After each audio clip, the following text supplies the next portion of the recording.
এইবার দেখাবো পশুরাজ। তিনি কোথায়? এই দেখুন, কোথায় এলো জানেন?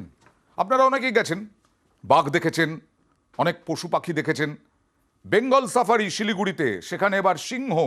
কথা বলবো প্রতিনিধি পার্থর সঙ্গে। পার্থ, কোথা থেকে আনা হলো তাদেরকে? এবার মানিয়ে নেওয়ার জন্য কি পরিবেশ তৈরি করা হচ্ছে? অবশ্যই পর্যটকদের জন্য একটা বড় সুখবর।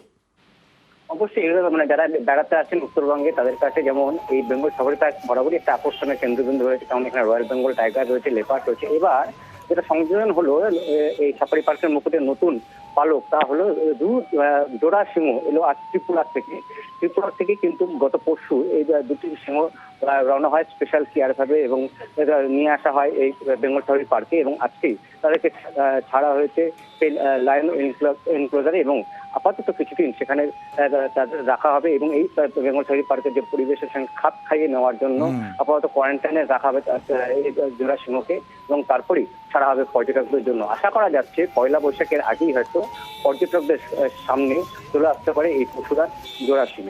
আর এখানে জোড়া সিংহের জন্য কি কি ব্যবস্থা রাখা হচ্ছে যদি একটু বলো, এবং তার সঙ্গে সঙ্গে পর্যটকদের আকর্ষণ আরো কত বেঙ্গল সাফারি জুড়ে হবে? কি আশা করছেন বেঙ্গল সাফারি কর্তৃপক্ষ?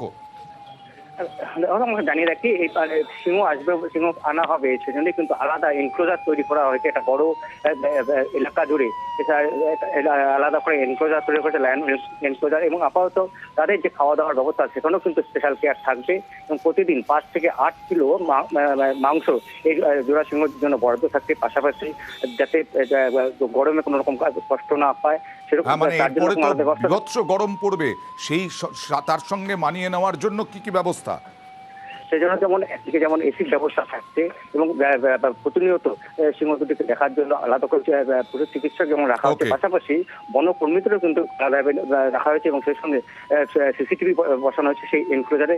তাদের যে গতিবিধি এনক্লোজারের মধ্যে আপাতত এই যে জোড়া সিংহ, একটির নাম হলো আকবর, অন্যটি সীতা, এবং এই দুজনকে নিয়ে আসা হয়েছে ত্রিপুরা যে চিড়িয়াখানা সেখান থেকে।